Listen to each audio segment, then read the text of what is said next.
नमस्कार, आप देख रहे हैं प्रदेश का नंबर 1 और सबसे भरोसेमंद news channel India news Haryana. और बड़ी बहस के साथ मैं हूं आपके साथ आयुष चित्रांश।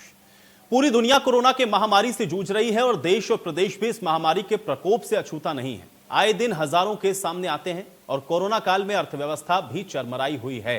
लिहाजा संकट की इस घड़ी में हरियाणा सरकार ने भी सीएम कोरोना रिलीफ फंड बनाकर सहयोग की अपील की थी।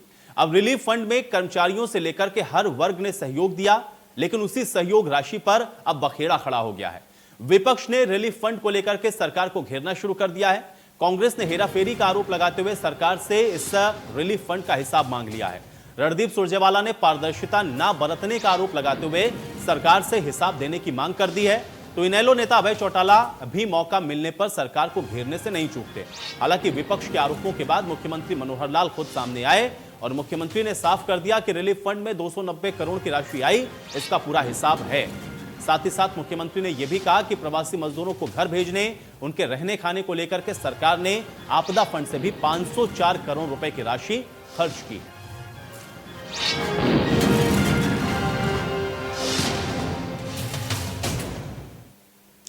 तो इस रिलीफ फंड को लेकर के कांग्रेस और इनेलो की प्रतिक्रियाओं को सबसे पहले हम आपको सुनवाते हैं। 200 करोड़ रुपए के करीब मुख्यमंत्री जी ने कोरोना रिलीफ फंड के तौर पर वसूली की। वो 110 करोड़ रुपए से अधिक सरकारी कर्मचारियों से लिया गया। इसके अलावा आम जनमानस से पैसा इकट्ठा किया गया, उद्योगपतियों से वसूली की गई।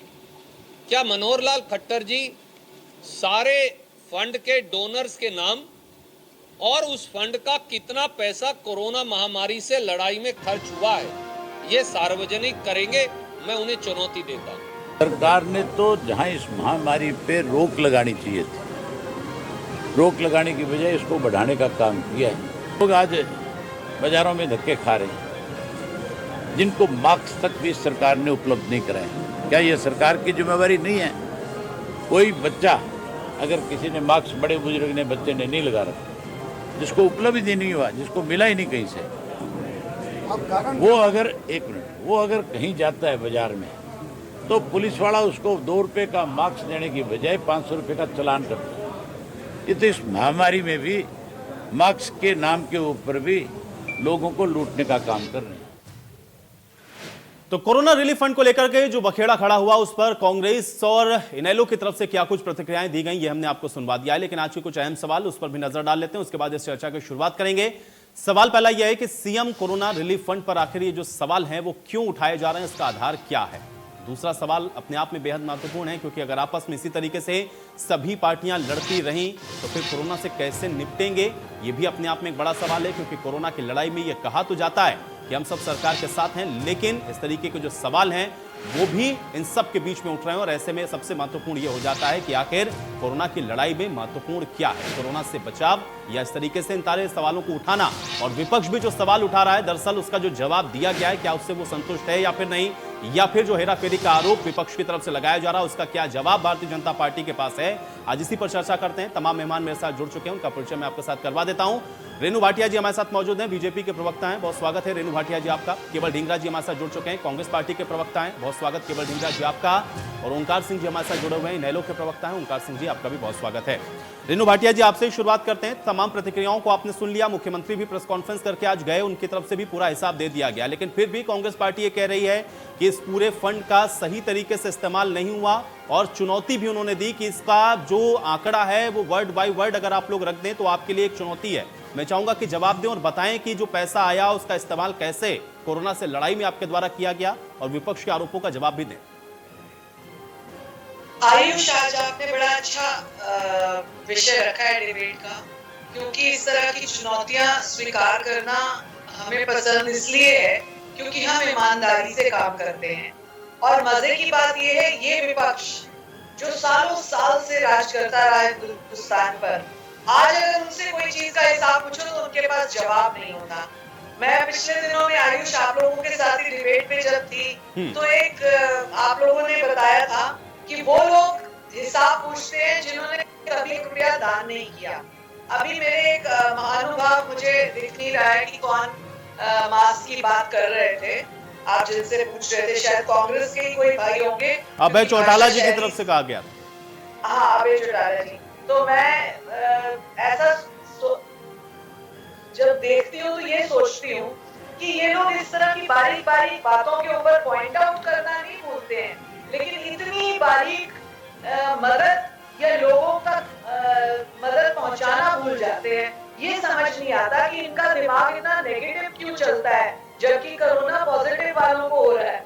तो मुझे हैरानी इस बात की है, एक मास्क के ऊपर अभी अभय जी बात कर रहे थे, जिनकी शख्सियत बड़ा लोगों में गिनी जाती है, लेकिन क्या उन्होंने 1, 2, 400, 500 मास्क बांटने का प्रयास किया?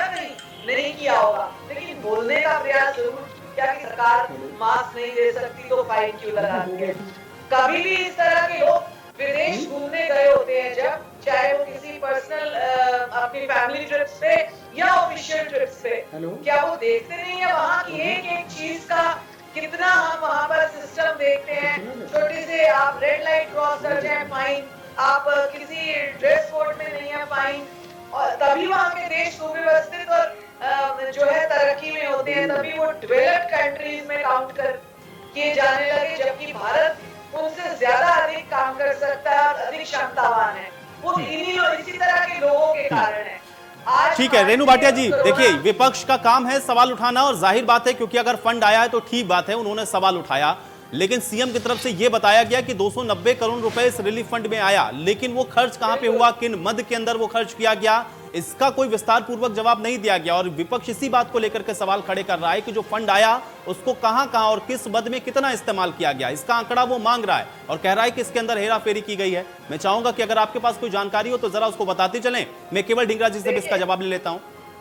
बड़ी स्पष्ट जानकारी है कि 290 करोड़ जो है इस कोरोना के लॉकडाउन के दौरान रेवेन्यू आया, लेकिन अगर आप खर्च के आंकड़े देखें तो 509 करोड़ से भी ज्यादा के हैं, लगभग 509 करोड़ के हैं। तो आप ये सोचें कि आय कितनी हुई और व्यय कितना हुआ, उसके बावजूद हमारे लोग उंगली उठाते जवाब मांगते हैं कि कहाँ खर्च हुआ। क्या इन लोगों ने नहीं देखा कि जगह जगह पर बने हुए भोजन के भंडारे लगाए गए, लोगों को भोजन दिया गया, चाहे वो रिक्शा वाले थे, चाहे वो ऐसे दिहाड़ी मजदूर थे जिनको उस समय काम नहीं मिल रहा था। क्या इन्होंने नहीं देखा कि लोग खुले दिल से सरकार के साथ खड़े थे और वो अनाज सरकार जो अनाज दे रही थी उसमें लगे हुए थे? क्या इन्होंने नहीं देखा कि हर डिपो वाले को आज तक कहा गया है कि जिन लोगों का कार्य नहीं, कोई भी राशन कार्ड हो, काला पीला गुलाबी लाल, उनको राशन दिया जाएगा, 5 किलो चावल, 5 किलो गेहूं, ये सारा कुछ देना। मतलब हर चीज का एक सिस्टम जो बनाया गया था, क्या इन लोगों ने वो देखा नहीं? अगर एक बार भी इन्होंने देखा, और आयुष मैं तो अपने लिए जरूर बोलूंगी क्योंकि मेरा भी दायित्व, मेरी भी जिम्मेदारी लगाई गई, सप्ताह में कितने लोगों को भोजन आपने पहुंचाना है, कितने लोगों को अनाज आपने पहुंचाना है, और बकायदा लिस्ट आती थी कि इतनी इस जगह पर आपने पहुंचाना है। ठीक है रेणु भाटिया जी, वो आपने अपने स्तर पर किया, लेकिन जो कोरोना रिलीफ फंड आया उसका इस्तेमाल कहां हुआ, इसका जो जवाब है वो विपक्ष आपसे मांग रहा है। ठीक है, मैं एक कमेंट केवल ढींगरा जी से भी ले लेता हूं। केवल ढींगरा जी, रेणु जी मैं आऊंगा आपके पास वापस। केवल ढींगरा जी, जो सवाल आपकी तरफ से उठाए गए और खासतौर से रणदीप सुरजेवाला ने जो चुनौती दी उसको स्वीकार करते हुए मुख्यमंत्री सामने आए, बता दिया 290 करोड़ आया और 509 करोड़ हमने खर्च कर दिए, अब इसमें क्या बाकी रह गया?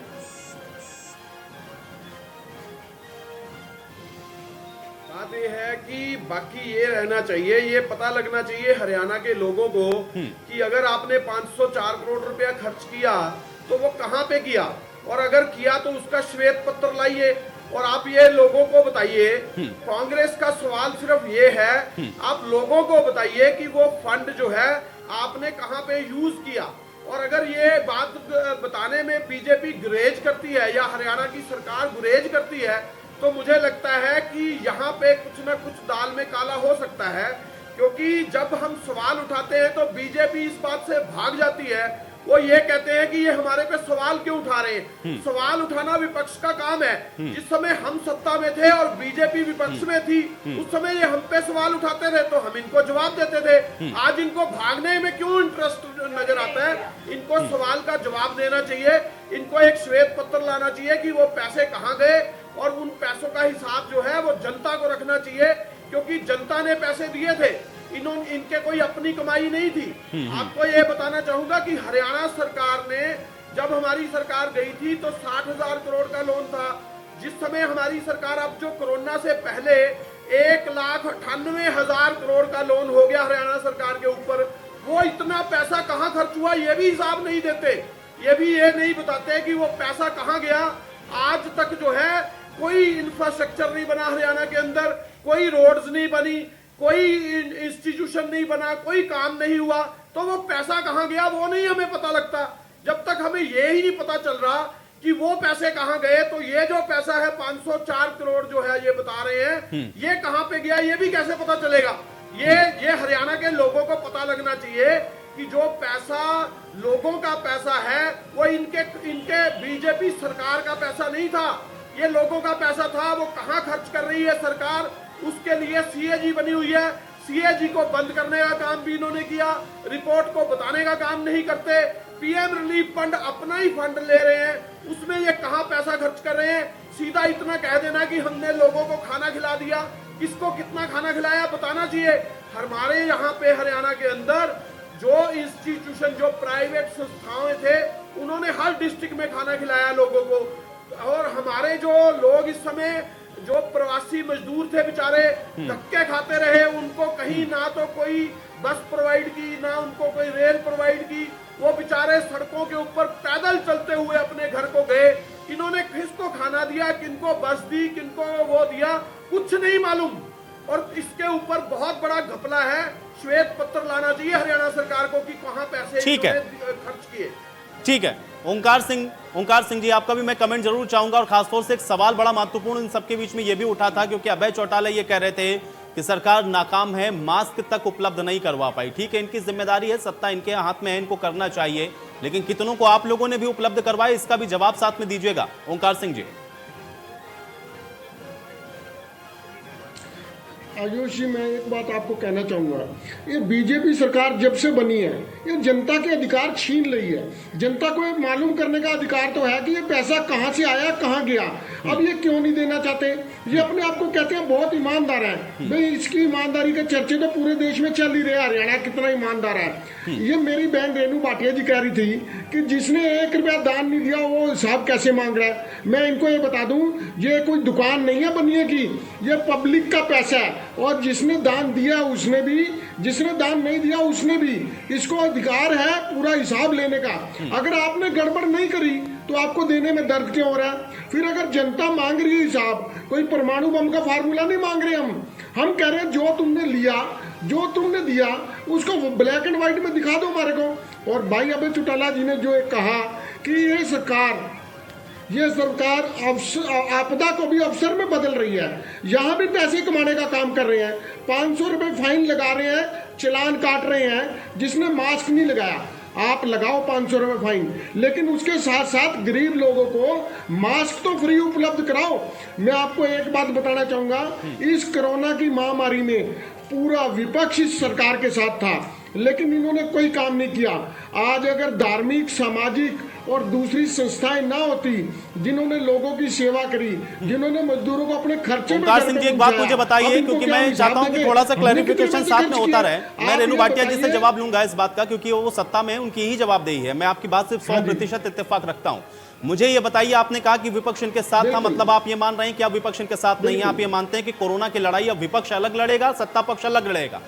पहला सवाल मेरा। दूसरा ये कि जनता के प्रति आपकी क्या जवाबदेही है? ठीक है, मैं मानता हूं सत्ता उनकी है, सरकार वो चला रहे हैं, फंड उनके हाथ में है, उनको करना चाहिए। क्या किया क्या नहीं किया उसको लेकर के भी वो हिसाब दें, लेकिन क्या सत्ता भोगने के लिए राजनीतिक पार्टियां होती हैं? आप कह रहे हैं कि एक भी मास्क उपलब्ध नहीं करवाया, कितनों को आपने उपलब्ध करवा दिया, उसका भी जवाब दीजिए। सिर्फ सत्ता में आने के लिए है क्या? आयुषी, मैं वही बता रहा हूं।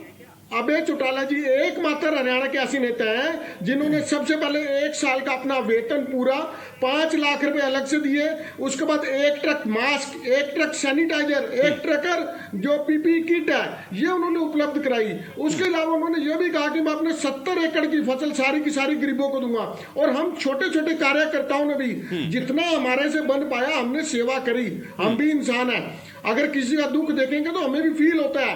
हमने अपने लेवल पर जितनी समस्या जितना खर्च का किया, लेकिन सरकार को हिसाब देने में क्या दिक्कत हो रही है? ठीक है रेणु भाटिया जी, परमाणु बम का फार्मूला ठीक है रेणु भाटिया जी, इन्होंने जनता से पैसा रेणु भाटिया जी, रेणु भाटिया जी बताएं हमारे को। रेणु भाटिया जी जवाब दें। देखिए आयुष, मुझे नहीं पता इनका वो ट्रक सैनिटाइजर का और वो मास्क का कहाँ गया था, लेकिन इन्होंने सत्ता भोगी है, इनको मालूम है कि तो आप पहले इसकी जानकारी लीजिए। किस तरह से सरकार आय व्यय करती है, इनको बहुत अच्छे से मालूम है। जनता को इस आपदा में कितना सरकार ने मुहैया कराया, ये जानबूझ के इस तरह के प्रश्न करते हैं क्योंकि ये सरकार सफल रही है इस तरह के कार्यों में।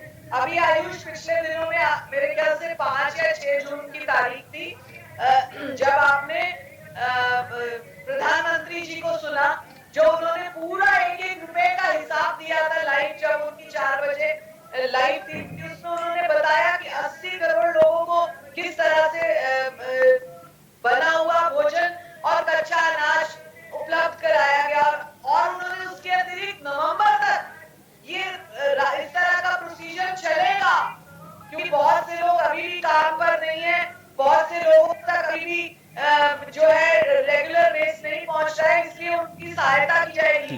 मतलब ये किस तरह का चाहते हैं कांग्रेस या विपक्ष?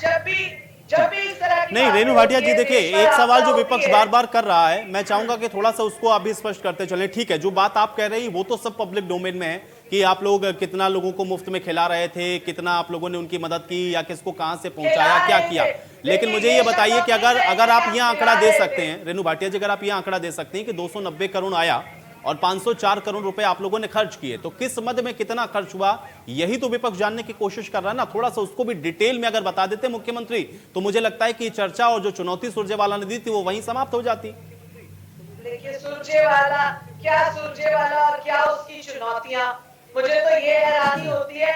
अभी आयुष, मुझे वो डिटेल अगर आप एक वर्ड में बता सकते हैं तो मैं अपने कांग्रेस के भाई से पूछूंगी। अभी पिछले दिनों में एक आय व्यय का ब्यौरा हुआ था, जब राहुल गांधी जी लोगों से पूछा गया, वो हिसाब क्या बता पाए?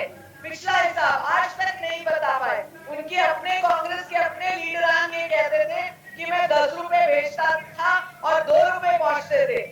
तो इस तरह वाली, ये अगर सोचते हैं कि इस तरह की बेईमानियां इनके समय में हुई हैं, वही बीजेपी कर रही है, तो ये गलतफहमी में है।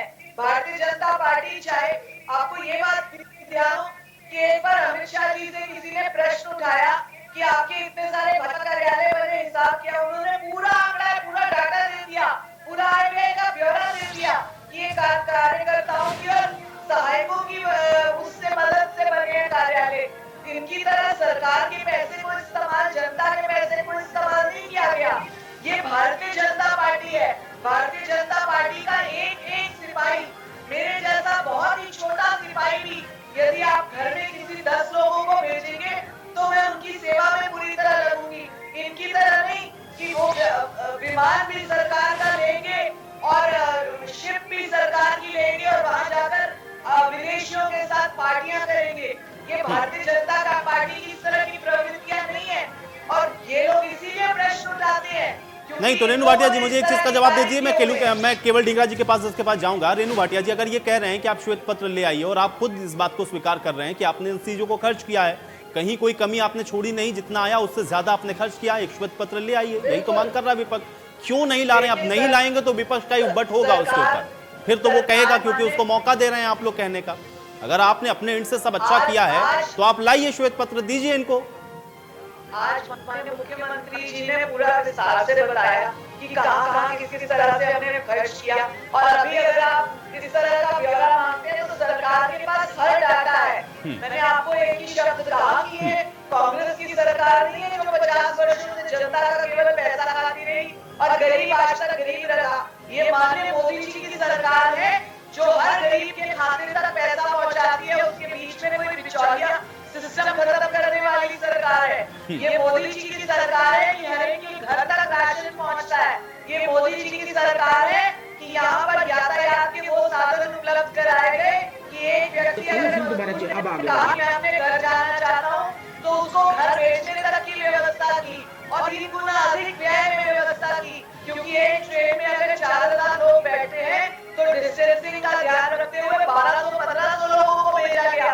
तो ये वो सरकार है, ये उस तरह की सरकार नहीं है कि अगर किसी को ट्रेन चाहिए तो ये रास्ते में ही ट्रेन खत्म कर देते हैं। तो पहले अपने अंदर जाकर देखिए कि आपने आपदा की स्थिति में सरकार के साथ कितना सहयोग किया है। चलिए सरकार के साथ सहयोग मत कीजिए, इंडिविजुअल लेवल पर आप आयुष आप मुझे बता दीजिए, आपने कहीं पर राहुल गांधी को, प्रियंका गांधी को, किसी को मास्क पकड़े हुए अंत देते दीजिए नहीं देखा होगा। केवल बातों बातों में उन्होंने जो बातें करी सिर्फ उन बातों में ही देखा। ठीक है रेणु भाटिया जी, अब रेणु भाटिया जी, अब चूंकि आप राहुल गांधी का जिक्र करेंगे तो मुझे लग रहा है फिर प्रधानमंत्री नरेंद्र मोदी तक ये बात पहुंच जाएगी। मैं चाहता हूं कि थोड़ा हरियाणा पर ही रहते हैं, लेकिन केवल ढींगरा जी जवाब दें।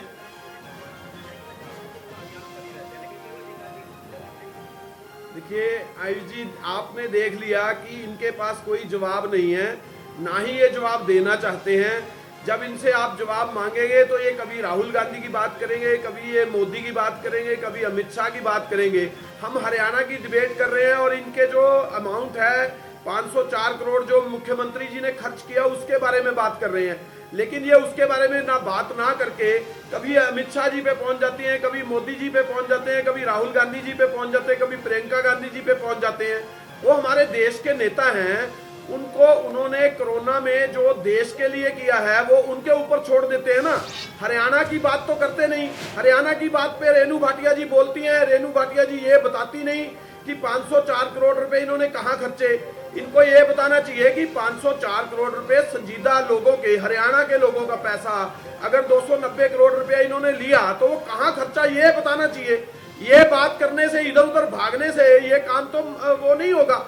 और दूसरी बात ये है कि ये जो लोगों के जो मजदूर प्रवासियों के पैर जले, उन लोगों को अगर पूछा जाए कि उन लोगों की नौकरियां क्यों गई, इनके जो अर्थव्यवस्था धाराशायी हुई, उसका कारण सिर्फ भाजपा की सरकार थी। अगर भाजपा की सरकार ने जो लॉक लगाया, लॉकडाउन किया और जो अनलॉक कर रहे हैं अभी भी अनलॉक नहीं हुआ, क्योंकि अनलॉक 1, अनलॉक 2, अनलॉक 3, 4 कब तक चलेगा ये पता नहीं है। और लोगों की जो हालात है इस समय, क्योंकि उनके सब कामकाज ठप है, बेरोजगारी जो है चरम पे है, और इस समय जो हालात ये है, एजुकेशन सेक्टर जो है वो खत्म है, टूरिज्म सेक्टर खत्म है, इस समय दुकानदारों के काम नहीं चल पा रहे हैं, जो इंडस्ट्री है वो बिल्कुल खत्म हो चुकी है, जो एम्प्लॉइज हैं उनकी नौकरियां जा चुकी हैं। इस समय जो हालात है प्रदेश के, उसके बारे में कोई बात नहीं करते। ये जो पैसा था ये उन लोगों को मुहैया कराना चाहिए था जिनसे उनके रोजगार बचते, जिनसे इंडस्ट्रियां चल पड़ती, जिससे टूरिज्म सेक्टर चल सकता।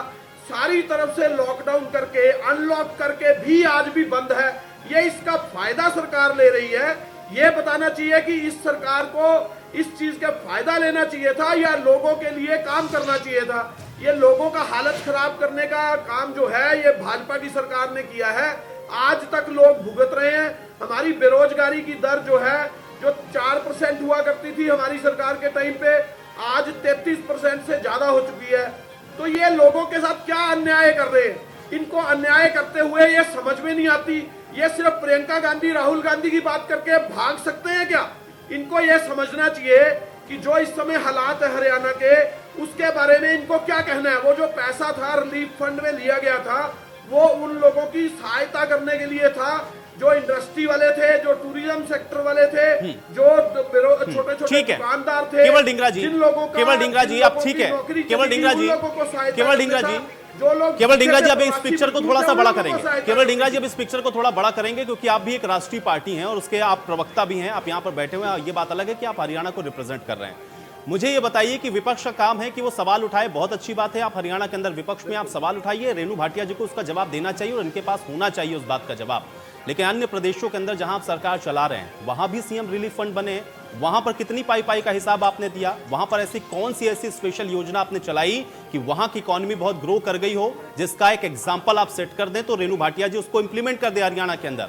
सिर्फ सवाल उठा देना ही काम नहीं है ना विपक्ष का, कोई उसका सोल्यूशन भी तो होना चाहिए। जो काम आप कर रहे हैं अन्य प्रदेश के अंदर, उसी का आप जवाब मांग रहे हैं जहां पर आप विपक्ष में बैठे हुए हैं। तो ये सवाल आपके लिए भी रहेगा। केवल ढींगरा जी, पिक्चर थोड़ी बड़ी की है लेकिन इसका जवाब चाहिए मुझे।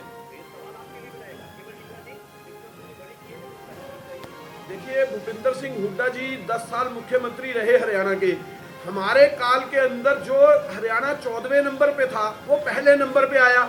और आपको ये बताना चाहूंगा 2300 करोड़ हरियाणा का कुल बजट होता था उस समय जब हमारी सरकार 2005 में आई थी। केवल डिंगरा जी, हमारी सरकार केवल डिंगरा जी, मैं कोरोना काल का जिक्र कर रहा हूँ, मैं कोरोना काल का जिक्र कर रहा हूँ, मैं कोरोना काल का जिक्र कर रहा हूँ। केवल डिंगरा जी, केवल डिंगरा जी, एक सेकंड, आप मेरे सवाल सुनिए, आप मेरा सवाल सुनिए, क्योंकि देखिए क्या होगा केवल डिंगरा जी, अगर आप इस विषय को थोड़ा सा और अलग ले जाएंगे तो फिर आपका 70 साल का हिसाब शुरू हो जाएगा। मैं केवल कोरोना काल का जिक्र कर रहा हूं।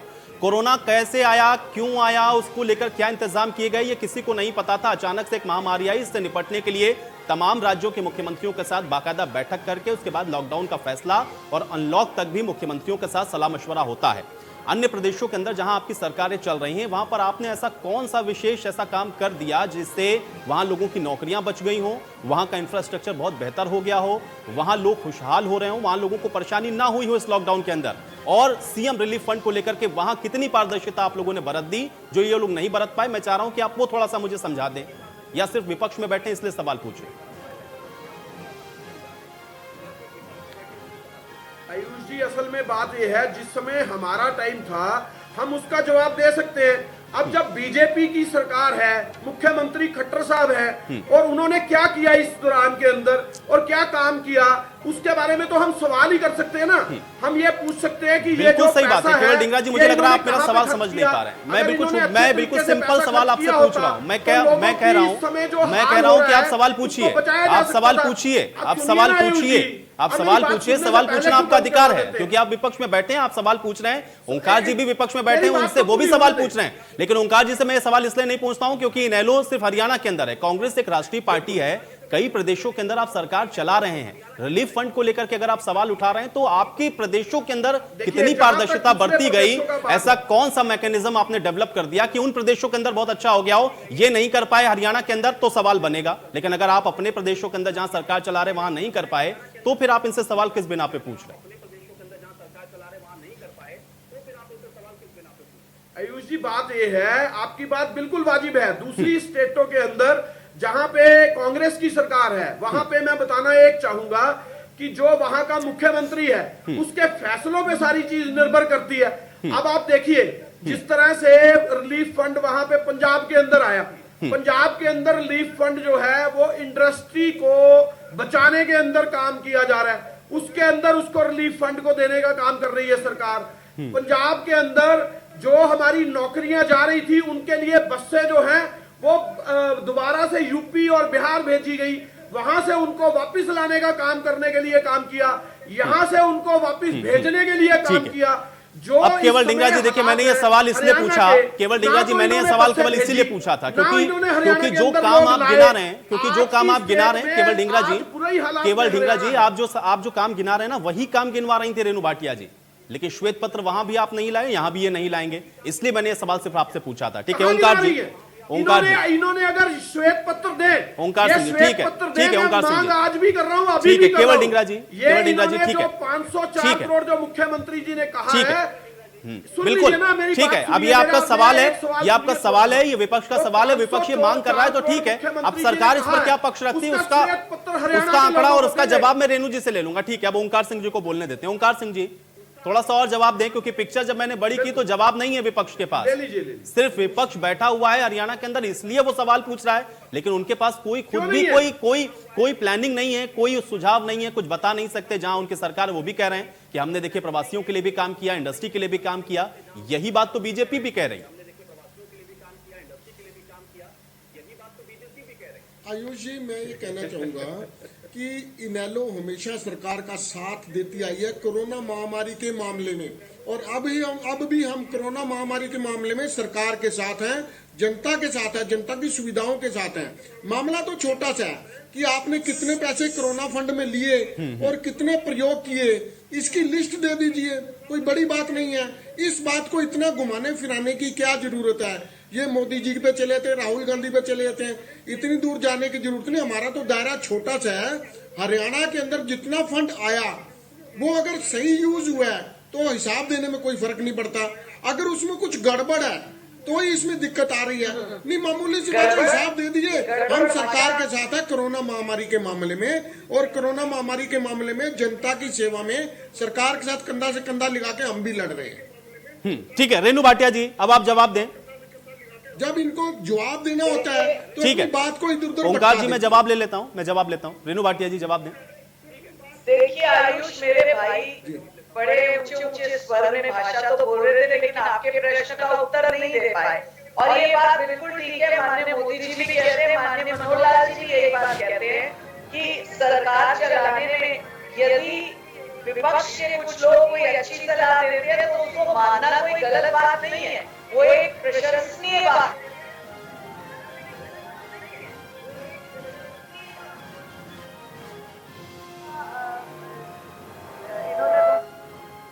क्या किया तो उसका ये जवाब नहीं दे पाए कि जिसको हम फॉलो कर सके, क्योंकि इन्होंने कहीं पर कुछ नहीं किया। आप एक बात मुझे बताएं, इनका जो महाराष्ट्र में इनका गठबंधन है, एक बार भी राहुल जी, प्रियंका जी या किसी कांग्रेस के नेता ये सुरजेवाला तो राष्ट्र में प्रवक्ता है, ये बार बार कहते हैं कि प्रियंका राहुल यहाँ पहुंच जाते हैं। चलिए, राष्ट्र प्रवक्ता ने एक बार भी उनके फेवर का कोई बयान दिया है? नहीं दिया।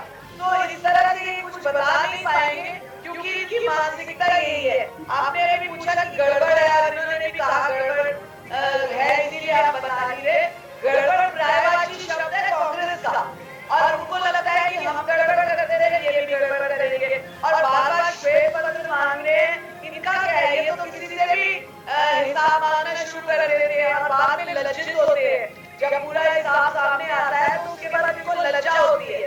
अभी हरियाणा प्रदेश में आप देखिए, रेणु भाटिया जी आप कह रही हैं इनको लज्जा होती है, मैं तो कह रहा हूं आपके पास बढ़िया मौका है। देखिए दो चीजें बड़ी महत्वपूर्ण, एक तो कोरोना के अंदर आपने क्या बेहतर काम किया उसको लेकर के एक आश्वासन चला जाएगा, जनता के बीच में एक और स्ट्रांग मैसेज जाएगा, और दूसरा ये है कि इनको जवाब मिल जाएगा। क्यों श्वेत पत्र नहीं ला रहे? अगर आप ये कह रहे हैं कि आपने 290 करोड़ रुपए रिलीफ फंड में लिए, 504 करोड़ खर्च कर दिया, मतलब जितना आया उससे उसके 2 गुना से ज्यादा आपने खर्च किया, तब तो आप बेहतर कंडीशन में, आप लाइए श्वेत पत्र, इनको जवाब दीजिए।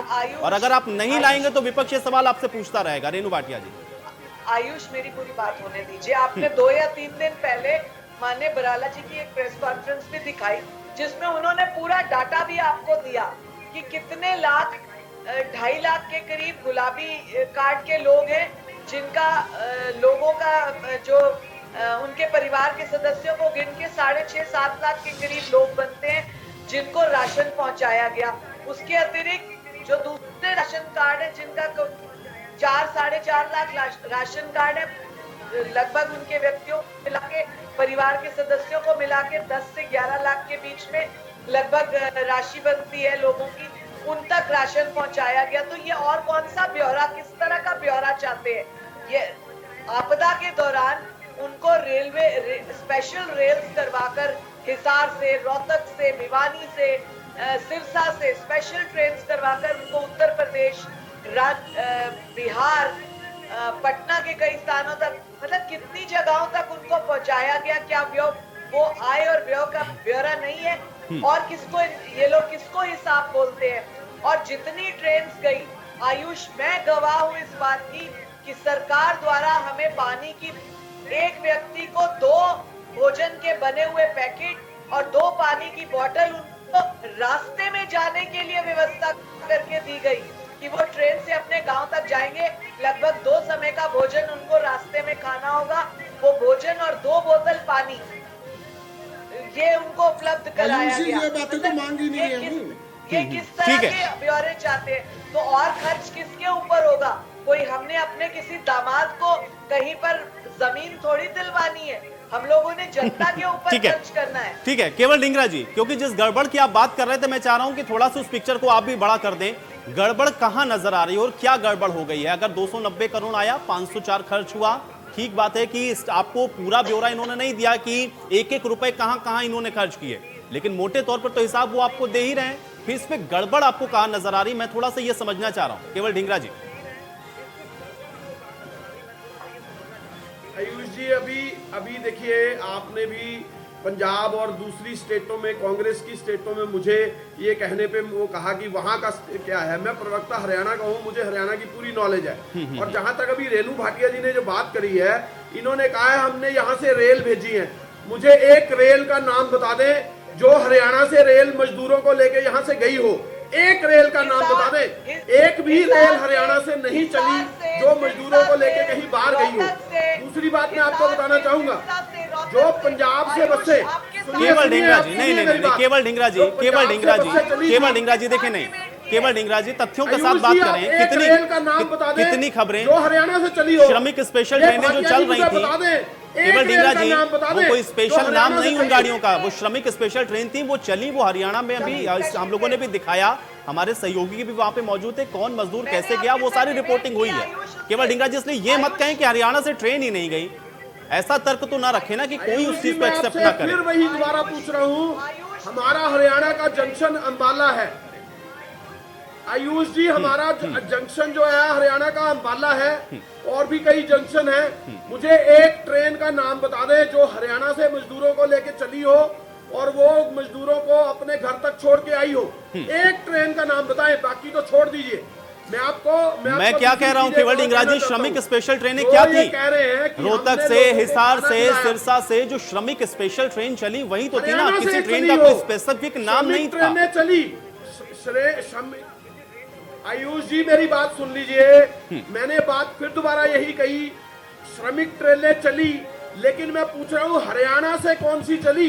हम हरियाणा की बात कर रहे हैं। हरियाणा से एक ट्रेन का नाम बता दें भाटिया जी, आप इनसे पूछ लीजिए ना, उस ट्रेन का नाम बताएं कि हरियाणा। अरे केवल ढींगरा जी, नाम ही है श्रमिक स्पेशल ट्रेन, अब उस श्रमिक स्पेशल का और क्या स्पेशल नाम बता देंगे आपको? मैं भी तो बता रहा हूँ ना आपको, श्रमिक स्पेशल ट्रेन चली यहाँ से, और मेन मकसद क्या है आपका? केवल ढींगरा जी, मुझे ये बताइए कि केवल ढींगरा जी, मोटिव क्या था उस ट्रेन का चलाने का? जो प्रवासी श्रमिक हैं उनको उनके गंतव्य तक पहुंचाना। ठीक है, मैं आपकी बात को एक सेकंड के लिए अगर मान भी लेता हूं, मैं इस जीत का खंडन नहीं कर रहा हूं, मैं ये फिर भी कह रहा हूं हरियाणा से ट्रेनें चली, लेकिन आपकी बात को भी मैं मानते हुए कहता हूं, मान लो आपकी बात को कि हरियाणा से नहीं भी चली, तब भी यहां से मजदूरों को बैठा करके भेजा तो गया उनके गंतव्य तक। उस वक्त मोटिव क्या था कि जो प्रवासी हैं वो अपने घर तक पहुंचे। अब उसमें यहां से चली, वहां से चली, कहां से चली, उसका क्या औचित्य है? पूरे देश में चली, हम तो केवल हरियाणा की बात कर रहे हैं। और आयुष, आपको ध्यान हो, आयुष, कि हरियाणा सरकार को उन मजदूरों को पैसा देना था, ये मुझे ये बता दे कि उन। अरे केवल ढींगरा जी, ये कैसी बातें कर रहे हैं आप? केवल ढींगरा जी कैसी बातें कर रहे हैं? हरियाणा से जो श्रमिक चढ़ेगा, हरियाणा से जो श्रमिक चढ़ेगा उसकी जिम्मेदारी हरियाणा गवर्नमेंट की होगी। केवल ढींगरा जी, हरियाणा से जो श्रमिक चढ़ेगा, जो ट्रेन में बैठेगा, उसके खाने पीने का, उसका पानी का इंतजाम, उसके किराए का इंतजाम, वो हरियाणा गवर्नमेंट की जिम्मेदारी है। और यहाँ से जितने रजिस्टर्ड होकर के मजदूर गए, उनका जिम्मा हरियाणा सरकार ने उठाया। ये कैसी बातें कह रहे हैं आप केवल ढींगरा जी? तर्क के साथ रखिए ना उस बात को। मेरी बात सुनिए आयुष जी, मेरी बात सुनिए। आप प्रवक्ता से मेरे सवाल का जवाब ले तो बहुत अच्छा होगा, मेरी बात सुन तो ले पूरी। सुनाइए, मैं सुन रहा हूं। मैं ये कहना चाहता हूं कि हरियाणा के कौन से जंक्शन से ट्रेन चली, नंबर 1। नंबर 2, इन्होंने कितने पैसे उन मजदूरों को टिकट लेके दी, कितनी टिकटें लेके दी? 40 करोड़ रुपया हरियाणा प्रदेश कांग्रेस ने मुख्यमंत्री जी को इसी कोष में दिया कि वो 40 करोड़ रुपया सिर्फ टिकटों के पैसे दिए गए थे, लिख के दिए गए थे। इन्होंने वो 40 करोड़ रुपए की कितनी टिकटें कितने मजदूरों को दी, ये बताने का कष्ट करें। हरियाणा कांग्रेस ने पैसे दिए थे। मैं इनसे ये पूछना चाहता हूँ, वो जो ट्रेनें चली हरियाणा के जंक्शन से, कौन से जंक्शन से वो प्रवासी ट्रेनें चली और कहाँ पे गई, ये बताने का कष्ट करें। ये मुझे ये पता लगा है कि गुजरात से ट्रेनें चली, महाराष्ट्र से ट्रेनें चली, दूसरी सारी स्टेटों से ट्रेनें चली, लेकिन हरियाणा से एक भी ट्रेन मजदूरों को लेके नहीं चली। अगर चली है तो ये हमें हरियाणा का वो जंक्शन बता दें जहां से ट्रेन चली है। इतना ही तो पूछ रहा हूं मैं। रेणु भाटिया जी। आयुष, मुझे बड़ा दुख होता है कि कांग्रेस के लोग ऐसे प्रवक्ता को भेज देते हैं डिबेट पे, जिनको मुझे लगता है कॉमन सेंस नाम की चीज भी नहीं होती। मुझे माफी के साथ कहना पड़ रहा है, आपने इनको 50 बार कह दिया। किस चीज की कॉमन सेंस मांग रहे हैं? मैं आपको पूछ रहा हूँ कहाँ से ट्रेन चली वो बताइए। आपको सवाल का जवाब देना चाहिए आपको। आपको आप मेरे ऊपर सीधा टिप्पणी क्यों कर रहे हैं? मैं आपसे सवाल पूछ रहा हूँ, आप टीका टिप्पणी क्यों करते हैं? शर्म आपको आनी चाहिए, किसको कहा जाता है? शर्म आपको आनी चाहिए। जो हरियाणा के लोगों का पैसा खा गए, शर्म उन लोगों को आनी चाहिए। जिनको बोले अपनी बारी में बोले। हरियाणा के लोगों का केवल पैसा ढींगरा जी, खाने वालों को शर्म केवल आनी ढींगरा चाहिए। जी अब सुन लें, हरियाणा के लोगों का पैसा केवल ढींगरा जी खाने आप वालों को सुन लें, शर्म आनी अब चाहिए। केवल ढींगरा जी सुन लें, केवल ढींगरा जी सुने। रेणु भाटिया जी, आयुष सुन आपको तो रहा ध्यान हूँ होगा। मैं। ये मेरे ऊपर क्यों बोल रही है? ये बताएं कि ट्रेनें कहाँ से चली? आयुष देखा, ये चिल्लाएंगे, इनका काम ही चिल्लाना है। आप आयुष आपको ध्यान होगा, मैं भी अपनी डायरी में वो इनकी डेट आदत ढूंढ है, रही थी। जब कहीं राहुल गांधी पे पहुंच जाते हैं, कभी सोनिया गांधी पे अरे पहुंच जाते हैं, केवल कभी ढींगरा मेरे जी, पे बस आए। बस बस इनको केवल ढींगरा जी, सवाल का जवाब केवल देना ढींगरा जी, चाहिए। केवल ढींगरा जी, देखिए अब आपने सवाल पूछ लिया, मैं जवाब दे रहा था या मैं उसमें तर्क कर रहा था, तो आपने कहा रेणु जी से पूछ लीजिए। अब मैं रेणु जी से जवाब ले रहा हूं तो आप सुनिए उसको, थोड़ा धैर्य रखिए। रेणु भाटिया जी, बिल्कुल पूछ ले। आयुष, मैं ये मेरी डायरी है जिसमें हर डिबेट का मैं हिसाब रखती हूँ। तो मैं वो ढूंढ रही थी कि आयुष आपके साथ मैंने डिबेट की थी, मुझे याद आ रहा है आपके साथ, और उस पर हमने जिस दिन सिरसा से ट्रेनें रवाना हुई थी, आपको ध्यान हो, सिरसा से ट्रेन रवाना हुई थी, मेरे पास उसकी पिक्चर्स भी हैं, मैं वही अपने दूसरे फोन पे निकाल रही थी। और रोहतक से ट्रेन चली बिहार के लिए, उत्तर प्रदेश के लिए, बलिया के लिए, आपको ध्यान हो, हमने डिबेट की थी, मैंने आपके साथ डिबेट की थी, मुझे ये भी बड़े अच्छे से याद रेणु है। भाटिया जी, इसलिए मैंने उस सवाल को पहले ही उनके काउंटर में मैंने उनको ये बोला कि मैं इस बात को नहीं स्वीकार कर सकता हूं, लेकिन ठीक है, एक सवाल हो सकता है कि क्या वो ट्रेन यहाँ से बोर्ड हुई थी कि नहीं हुई थी। मुझे समझ में आ रहा है कुछ टेक्निकलिटीज में केवल ढींगरा जी जा रहे हैं कि क्या वो ट्रेनें यहाँ से बोर्ड हुई थी या वो पंजाब से आ रही थी, कहीं और से आ रही थी, अन्य प्रांतों से होती हुई आई, उनका हॉल्ट था यहाँ पर और यहाँ से उन प्रवासियों को बिठा करके भेजा गया। ये टेक्निकलिटीज तो हो सकती है। नहीं, बोर्ड मैं हुई आपको क्या वो बता रही ट्रेनें यहाँ से, उनका सवाल ये वो सिरसा से हिसार से शुरू हुई थी, वो शुरू हुई थी, और अगर उनको किसी दूसरे राज्य में जाना था तो उस राज्य की वहां से जिम्मेदारी बनती है उनको आगे ट्रेन चेंज करके देना या जो भी उनकी डेस्टिनेशन है। और यहाँ से उनको 2 वक्त का बना हुआ भोजन और 2 बॉटल की जिम्मेदारी थी। ये और दूसरी बात सुनिए, श्रमिकों की बार बार बोल रहे टिकट्स की बात, आपको ध्यान हो, प्रियंका गांधी बहुत चिल्लाई थी, बहुत उछल उछल कर बोली थी कि लोगों से पैसे लिए टिकटों के, और वो झूठी साबित हुई, वो झूठी साबित हुई थी। आपको ध्यान हो, वो झूठी साबित हुई थी। आपको शर्म नहीं आती? आप प्रवक्ता हो, पब्लिक के लिए। मुझे इस बात का रेणु भाटिया जी 40 करोड़ का हिसाब भी मांग रहे हैं। 40 करोड़ केवल ढींगरा जी, 80 करोड़ कितना बताया था आपने? मैं तो आंकड़ा भी भूल गया। 40 करोड़ शायद उन्होंने दिया और टिकटों के लिए, और आपने क्या किया उसका? वाड्रा जी को ना दिया उन्होंने पैसा, भूल ना गए। हाँ, कहीं वाड्रा जी को दिया था मुख्यमंत्री जी को 40 लाख रुपया। रेणु भाटिया जी, वो 40 लाख रुपए का क्या हुआ? हरियाणा कांग्रेस की तरफ से मुख्यमंत्री जी को दिया गया था। 40 लाख हो या 40 पैसे हो, यदि किसी के घर से किसी के द्वारा चेक, कैश, किसी तरह का पेमेंट आया, और कैश तो कोई आया ही नहीं है, सब पेमेंट्स बाय चेक आई है, ऑनलाइन आई है, मतलब ऑन रिकॉर्ड आई है। 40 पैसा भी अगर किसी ने दिया है तो उसका रिकॉर्ड है। ये तो 40 लाख गिन रहे, बहुत ताज्जुब। रेणु भाटिया जी, लेकिन वो जो रिकॉर्ड है वो कहाँ है? वही रिकॉर्ड तो मांग रहे हैं। ओंकार सिंह जी भी इतनी देर से वही मांग रहे हैं, केवल ढींगरा जी भी मांग रहे हैं, वो रिकॉर्ड कहाँ है? एक सेकंड, मैं बहुत जल्दी से रेणु भाटिया जी से जवाब लेकर ओंकार जी के पास में आ रहा हूँ। रेणु भाटिया जी, वो हिसाब का ढींगरा जी को इतना हिसाब चाहिए या इनकी सरकार, इनके लोगों को चाहिए, तो ये आरटीआई डाले, एक एक पैसे का हिसाब है। ठीक है ओंकार सिंह जी, ओंकार सिंह जी। आयुष जी, बहुत अफसोस के साथ कहना पड़ रहा है कि ये समय झगड़े का नहीं है, ये समय सबको इकट्ठे होकर महामारी से लड़ने का है, प्रदेश की जनता को कोरोना से बचाने का है, और हम हर हालत में इनेलो पार्टी कोरोना से बचाने के लिए जनता के साथ है, प्रदेश सरकार के साथ है। बात तो सिर्फ इतनी सी है कि कोरोना रिलीफ फंड जो बना उसके कितने पैसे आए, किस किस व्यक्ति ने वो पैसे दिए, किस किस संस्था ने दिए, और वो पैसे हमने किस किस मद में खर्च किए, उसके कितने सैनिटाइजर आए, कितने उसके वेंटिलेटर आए, कितनी पीपीई किट आई, किस जिले में कितने पैसे गए, किस गांव में कितने पैसे गए, राशन पे कितने पैसे खर्च हुए। अगर ये दे सकते हैं तो ये दे दे, शंका खत्म हो जाएगी। हम इनको ये तो नहीं कह रहे कि आपने बेईमानी करी। अगर किसी के मन में कोई शंका आ रही है और आपके पास हिसाब पड़ा हुआ है, आपको हिसाब दे देना चाहिए। ये नहीं कि जो व्यक्ति क्वेश्चन पूछेगा वो देशद्रोही नहीं होगा। लोकतंत्र है हमारे भारत में, हर एक व्यक्ति को हिसाब लेने का अधिकार है। ये बात नहीं कि अगर कोई हिसाब मांगने लग जाए तो वो देशद्रोही होगा, ये बात के मैं खिलाफ हूँ, इनेलो पार्टी खिलाफ है। मेरा कहना मतलब है आप 2 पेज का नहीं 10 पेज का हिसाब होगा, वो हिसाब जनता को दे दो कि कितने आए कितने गए, इस मद पे इतना आया, इस मद पे इतना आया, इसने इतना दिया, यहाँ इतना खर्च हुआ। कोई लंबा चौड़ा हिसाब नहीं है, इस पे तो कोई मुद्दा बनता ही नहीं है और इनको खुद सोचना चाहिए। अगर जनता के सामने अगर हिसाब देंगे तो अपनी छवि साफ करेंगे, अगर हिसाब नहीं देंगे तो छवि इन्हीं की खराब होगी।